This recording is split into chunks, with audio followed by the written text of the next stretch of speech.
জল ও জীবন বাঁচাবে জীবন, সত্যিই তাই। জলের অপর নাম জীবন, এটা আমরা সকলেই জানি। আর সেই জল এবং বন বাঁচাতেই, পুরনো জিনিসকে ফিরিয়ে আনতেই এই প্যান্ডেলটি তৈরি করা হয়েছে। বার্নপুরের প্রত্যেকটা প্যান্ডেলই কিন্তু ভীষণ সুন্দর হয়, আর আসানসোলের সাথে বার্নপুর কিন্তু প্রত্যেক বছরই সেই টক্কর দিয়ে থাকে। বার্নপুর নজওয়ান ক্লাবে বানানো হয়েছে জল ও বন বাঁচাবে জীবন ও প্রাণ, সত্যিই তাই। আর দুর্গা প্রতিমাটা জাস্ট অপরূপ হয়েছে, অপূর্ব অপূর্ব, দুর্দান্ত হয়েছে।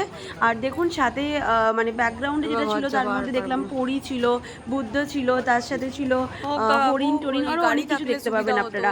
খুব সুন্দর হয়েছে। বার্নপুর স্টেশনের একদমই সামনে হচ্ছে বাটা মোড়, আর বাটা মোড়ের হচ্ছে নজওয়ান ক্লাব, সেখানে এই থিমটা বানানো হয়েছে। এই যে যুগলবন্দি দুটো পিকক একসাথে রয়েছে, এটাও দেখতে পেলাম আমরা। ভীষণ সুন্দর থিমটা করা হয়েছে। গত বছর লাস্ট ইয়ারে 2024-এর কার্নিভালে ফার্স্ট হয়েছিল বার্নপুরের নজওয়ান ক্লাব, হয়তো আপনাদের অনেকেরই মনে আছে। তো কেমন লাগলো এই ভিডিওগুলো? ভালো লাগলে অবশ্যই লাইক কমেন্ট শেয়ার করে দেবেন, আমার পেজটাকে ফলো করে সাথে থাকবেন। আমি সঞ্চিতা, টাটা, সকলেই ভালো থাকুন, সুস্থ থাকুন। আবার একটা নতুন ভিডিওর সাথে দেখা হচ্ছে। রাধে রাধে।